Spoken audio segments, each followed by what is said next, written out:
கேள்வி பார்வையாளர் வணக்கம். இந்த நேர்காணலில் நாம் சந்திக்க இருக்கும் சிறப்பு விருந்தினர் அண்ணா திராவிட மக்கள் முன்னேற்ற கழகத்தின் பொதுச் செயலாளர் வழக்கறிஞர் பசும்பொன் பாண்டியன் சார். வணக்கம். வணக்கம். 2 நாள் பயணமாக அரசியல் பயணமாக அமித்ஷா அவர்கள் மதுரைக்கு வர இருக்காங்க. கூடுதலாக பார்த்தோம்னா இதற்கு முன்பாக அதிமுக கூட்டணியை பலப்படுத்தியிருக்கிற சூழலில் அடுத்த கட்ட திட்டத்திற்காக அமித்ஷா அவர்களுடைய வருகை மதுரையில் உள்ள அதாவது இந்த தமிழ்நாட்டு பாஜக மிகப்பெரிய ஒரு வரவேற்பு கொடுத்து வரவேற்க காத்திருக்காங்க. இந்த சம்பவத்தை நீங்கள் எப்படி பார்க்குறீங்க? நீங்கள் நெறியாளர் கேட்கும்போது ஒரு அரசியல் பயணம் சொன்னீங்க. அமித்ஷா அரசியல் பயணத்துக்கு வரல. மதுரையை ஒரு கலவர பூமியை ஆக்கணும், முருகன் கடவுளின் பெயரால் இங்கே மிகப்பெரிய இரத்த கலவரி உருவாக்குவதற்காக இந்தியாவினுடைய பாதுகாப்புத்துறை அமைச்சர் இங்கே வர்றாரு. கலவரம் பண்ணுறதுக்கு ஆலோசனை சொல்றதுக்கு தான் வர்றாரு. அவர் ஒரு சண்டியர். இங்கே சண்டியத்தில் எடுக்காது. இதைத்தான் திராவிட மாடலுடைய முதலமைச்சர் நம்முடைய தளபதி ஸ்டாலின் தொலைநோக்கு பார்வையோடு சொல்லிட்டார். எத்தனை வந்தாலும் சரி, இங்கே எத்தனை வந்தாலும் இங்கே எதுவும் நடக்காதுன்றதை எச்சரிச்சிருக்காரு.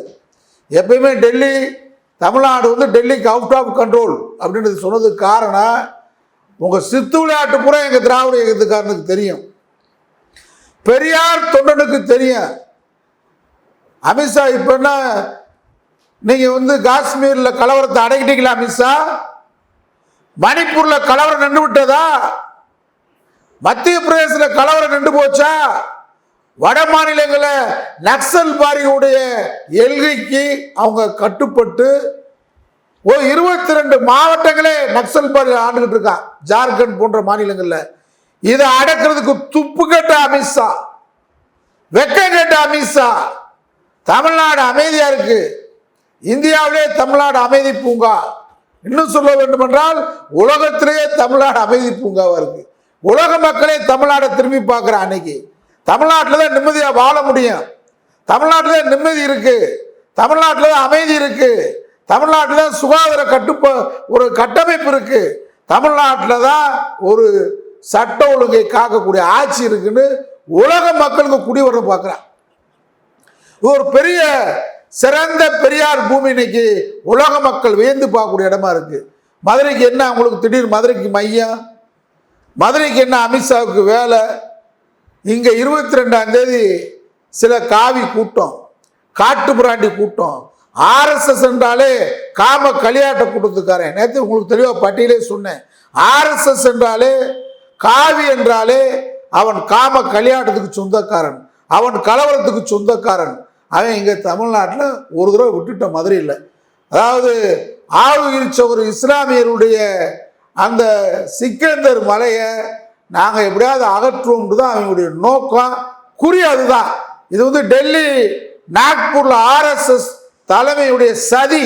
மதுரையில் அவங்க ஒவ்வொன்றா வருவாங்க. மதுரா, அடுத்து அயோத்தி, இப்படி ஒவ்வொன்றா இப்போ தமிழ்நாட்டில் அவங்க வெடி வச்சு பார்க்குறாங்க, புகை வச்சு பார்க்குறாங்க, குண்டு வச்சு பார்க்குறாங்க. ஒன்றுங்க நடக்கலை. ஏன்னா கிழமை எங்களுக்கு பெரியார் கொடுத்த அறிவு இருக்கு பார்த்தீங்களா? இந்த அறிவு அண்ணாவால் பக்குவப்படுத்தப்பட்ட மண். இந்த மண்ணில் அவங்களும் எவ்வளவோ முயற்சி.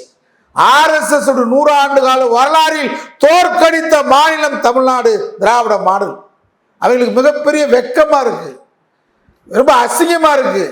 40க்கு 40 ஜெயிக்கிறான், நாடாளுமன்றத்தில் ஜெயிக்கிறான். தனிச்சு இன்னைக்கு தமிழ்நாட்டில் எங்கேயும் போட்டி போடுறதுக்கு ஆளே இல்லை.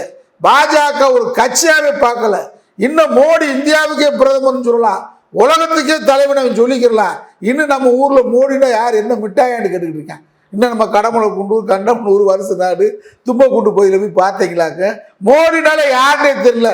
15 வருஷம் நீ ஆளலாம், எத்தனை வருஷம் ஆனாலும் தமிழ்நாட்டு மக்களுக்கு ஒரு தலைவனா பார்க்க மாட்டான். நேருவை மாமான்னு சொல்லுவான், இந்திரா காந்தி அன்னைன்னுவான். ஆனா பாஜக கட்சியில் வாஜி பேய் அமித்ஷாலாம் நீ எத்தனை தடவை வந்தாலும் சரி தமிழ்நாட்டுக்கு அமித்ஷான்ற பேரை யாருக்காவது தெரியுமா? அதெல்லாம் மிட்டாயே ஜாங்கிரியான்னு கேட்பாங்க இந்த ஊர்ல. அப்படிப்பட்ட ஊர். இந்த ஊர்ல பெரியாரை ஏற்றுக்கொண்டவன், அண்ணாவை ஏற்றுக்கொண்டவன். கோல்வார்கார் தமிழ்நாட்டுக்கு தெரியுமா? சாவார்காரை தெரியுமா? ஆர்எஸ்எஸ், பாஜக, காவி. ஆனா கடவுள் நம்பிக்கையாளருக்கு இருக்கான். நீ சொல்லி முருகன் கோயிலுக்கு போக மாட்டான். வைகாசி விசாகம் நடக்குது, தீயகம் நடக்க போகுது. லட்சக்கணக்கான பேர் மாறுபடை வீடுகளுக்கு போவான். அதான் வடக்கையும் தெற்கை வித்தியாசம் என்னன்னு கேட்டால் அங்கே கடவுளை கும்பிட்டு காட்டு முராண்டியாக இருப்பான். அவன் கடவுளின் பெயரால் இஸ்லாமிய சகோதரனை வெட்டுவான். கடவுளின் பெயரால் கிறிஸ்துவ பாதிரியார்களை தீ வச்சு ஜீப்பில் கொளுத்துவான். கடவுளின் பெயரால் இன்னொரு கடவுள் நம்பிக்கையாக இருக்கக்கூடிய கோயில் மசூதியை இடிப்பான். அது காட்டு முராண்டித்தனம், அயோக்கியத்தனம், பித்தலாட்டத்தனம், பேடித்தனம். ஆனால் தமிழ்நாடு அப்படி இல்லை. இவன் இங்கே எப்படி போவான்னா, போகும்போது தெற்கு வாசல்கிட்ட நம்ம பள்ளி வாசலில் வாங்க மாமா அப்படின்னு கும்பிட்டுட்டு இந்துக்கெல்லாம் அவன் பிள்ளைகளுக்கு உடவு முடியாட்டிட்டா, வீட்டில் வயதான உடவு முடியாட்டினா பள்ளி வாசலில் போய் அவன் நல்லா அந்த மந்திரிச்சிட்டு அப்படியே முருகனை ஒரு தரிசனம் பண்ணிட்டு அப்படியே போய் மேலே போய் முருகன் மலைக்கு பக்கத்தில் இருக்கக்கூடிய அந்த சிக்கந்திரி மலையில் கடா வெட்டுவேன். கடா வெட்டுவேன் யாருன்றீங்க? சிக்கந்திரி மலையில் 100% அவனுடைய கடன்கள் நிறைவேற்றப்பட்டதாக, அவனுடைய கோரிக்கை நிறைவேற்றப்பட்டதாக இந்துக்கள் தான் இஸ்லாமியரோட சிக்கந்திரி மலையில் வெட்டுறான். ஆதாரபூர்வமாக சொல்றேன். அதனால இந்த அயோக்கிய ராஜா கூட்டம், இந்த எச் ராஜா காரைக்குடி இருக்காம பாருங்க சர்மா, இவன் என்ன பண்ணான்னா, நான் மதுரையை அயோத்தி ஆக்கி காட்டுவேன்னா, அதுக்கு மதுரையில் இருக்கக்கூடிய மாவட்ட ஆட்சித்தலைவர் அன்றைக்கு இருந்தவங்கெல்லாம் நாங்கள் எவ்வளோ எச்சரித்து பார்த்தோம், கூட்டத்தை கூட விட்டுட்டாங்க. அதாவது ரெடிமேடாக இருக்கான்.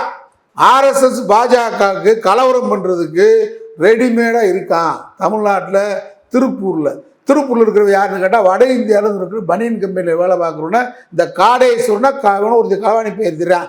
அவன் ரெடி பண்ணி வச்சுருக்கான். கொங்கு மண்டல பகுதியில் கலவரம் பண்ணுறதுக்கு ஊருக்கு 10 பேரை ஆர்எஸ்எஸ் தயாராக வச்சுருக்கான். அவன் வந்து சேர்ந்துட்டான். இப்போ நான் சொல்கிறேன் கேட்டுக்கிறேங்க, இந்தியாவின் இராணுவத்தை கையில் வைத்திருந்தாலும், முப்படையை கையில் வச்சிருந்தாலும், அமித்ஷா நீ சண்டியர்த்தனத்தை குஜராத்தில் காட்டியிருக்கலாம், நீ என்கவுண்டரில் பெரியாளாக இருக்கலாம். ஓ சண்டியர்த்தனத்தை குஜராத்தோடு நிறுத்திக்க, உன்னுடைய ரவுடித்தனத்தை மும்பையோடு நிறுத்திக்க. நீ எவ்வளோ பெரிய பதவி இருக்கலாம், அந்த பதவிக்கு மரியாதை தருவா. இங்கே உனக்கு என்ன வேலை? காஷ்மீர் பிரச்சனையை தீர்த்துட்டியா? காஷ்மீரில் சுட்டு கொன்றாங்களே அந்த தீவிரவாதியை கண்டுபிடிச்சிட்டியா? கண்டுபிடிக்கிறதுக்கு துப்பு கட்ட அமித்ஷா, மானம் கட்ட அமித்ஷா.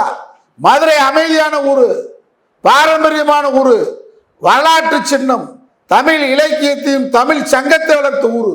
இங்க வந்து மாமை மைத்துனர்களாக அண்ணன் தம்பிகளாக வாழக்கூடிய கிறிஸ்துவனையும் இஸ்லாமியரையும் அந்நியனாக பார்க்காம சகோதரத்துவமா இருக்கக்கூடிய ஊர் இந்த ஊர். இந்த ஊர்ல கலவரம் பண்றதுக்கு, சதி திட்டம் தீட்டுவதற்கு ஒரு மிகப்பெரிய இந்தியாவில் பதில் இருக்கிற ஆள் வர்ற வருகையை பார்ப்பான்.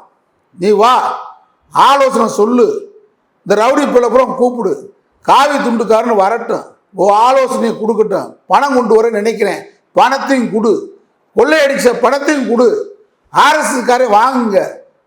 9 மீனாட்சி அம்மன் கோயிலுக்கு போய் நல்லா சாமி கூப்பிட்டு போ. ஆனால் ஒன்று காவல்துறைக்கு நான் எச்சரிக்கிறேன். இன்னைக்கு கூட நீதிமன்றத்தில் சொல்லியிருக்காங்க, எல்லாத்துக்கும் ஜனநாயக நாட்டில் அனுமதி கொடுக்கணும் இருக்காங்க, எங்களுக்கும் கொடுக்கணும். ஏன் எங்களுக்கு மறுக்கிறீங்க? மதுரைக்கு தீ வைக்க வர்றவன் ஆர்எஸ்எஸ் காரன், மதுரையை கொளுத்த வேண்டும் என்று வருகிறவன் பிஜேபி காரன், கடவுளின் பெயரால் முருகனின் பெயரால் மதுரையை அழிக்க வேண்டும் வருகிறவன் ஆர்எஸ்எஸ் காரன். நாங்க மதுரையை பாதுகாக்க நினைக்கிறவன், தீய அணைக்க நினைக்கிறவன், எங்களுக்கே அனுமதி இல்லை. மத நல்லிணக்க எங்களுக்கே அனுமதி இல்லை. அப்ப எங்களுக்கு அனுமதி கொடு, ஜனநாயக நாட்டில் எங்களுக்கு அனுமதி கொடு. நாங்களும் மூட நம்பிக்கை ஒளிப்பூர்வம் நடத்துவோம், நாங்களும் வேல் குத்துவோம், நாங்களும் பறவை காவடி எடுப்போம், நாங்களும் தீச்சிட்டு எடுப்போம், எங்களாலே முடியும். ஆனால் நாங்கள் கடவுள் இல்லை என்ற பேரில் ஊர்வலம் நடத்துவோம். அனுமதி தரணும். மத நல்லிணக்க அனுமதி வேணும். கிறிஸ்தவன், இஸ்லாமியன், பௌத்தன், இந்து அனைவரும் எங்களுக்கு சமம். முருகன் பேரால், முருகனோட 6 வடையில் இருக்காரு முருகன். என்ன இந்த மதுரை முருகனுக்கு மட்டும் திருப்புறம் கொன்ற முருகனுக்கு மட்டும் என்னடா வந்துருச்சு? இங்க மட்டும் மாநாடு என்னடா அவசியம்? என்ன தேவைன்ற முதல் படைன்னு நினைச்சு பண்றாங்களா? முதல் படையில என்ன ஆபத்தா முருகனுக்கு தான்? நீ இப்படியே பண்ணு வச்சுக்க, சிக்கந்தர் மலையில தான் ஆடு கோழி வெட்டக்கூடாது அப்படின்னு வர்ற. ஆனா அங்க பாரம்பரியமாக என்னுடைய 6 சவரி இஸ்லாமியர்கள் ஆடு கோழி வெட்டியிருக்கான். உன் கலவரத்தெல்லாம் நிறுத்தி வச்சிருக்க. நீ இதே மாதிரி பண்ணுனா நாங்க மத நல்லிணக்க அணியினர், நாங்க முருகனுக்கு எதிர்ப்பு கிடையாது, சிக்கந்தனுக்கு எதிர்ப்பு கிடையாது. எங்களுக்கு கடவுள் நம்பிக்கை இல்லாதவர்கள். ஆனால் அனைவரும் சகோதரராக வாழ வேண்டும். நல்லபடியா வாழணும், அனைவரும் ஒன்று நினைக்கிறவே நாங்க. நீ இப்படி பின்னணியாக்க நாங்க முருகனே வந்து வேட்டையாடின சமூகத்தை சேர்ந்தவன். முருகனே வந்து முருகன் கோயிலுக்கு ஒரு காலத்துல ஆடு கோழி வெட்டப்பட்டிருக்கு. நீ இதே மாதிரி மதுரையில் கலவரம் பண்ண நினைச்சா நாங்கள் முருகன் ஆறுபடை வீடில் முதல் விடான முருகனுக்கு கிடா வெட்டுவோம். 101 கிடா வெட்டுவோம்டா, பார்த்துக்க. ஒருவேளை தடுக்க முடியாது. RSS காரன சண்டை எடுத்தனத்தை மும்பையில் வச்சுக்க, அமித்ஷா குஜராத்தில் வச்சுக்க, டெல்லியில் வச்சுக்க. இந்த தடவையில் எந்த பேரும் வந்துட்டு திரும்ப முடியாது. மதுரைக்குள்ள வாங்க, உங்களை வரவேற்கிறோம். அமைதியா பறவை காவடி எடுத்துக்க. நாக்கில் வேல் குத்து, முதுகுல குத்து, கழுத்துல குத்து, மூஞ்சில குத்து, உன் மூக்குல குத்து. குத்திட்டு நீ முருகனுக்கு குத்திட்டு நீ அமைதியா போயிட்டா ஒன்றும் இல்லை.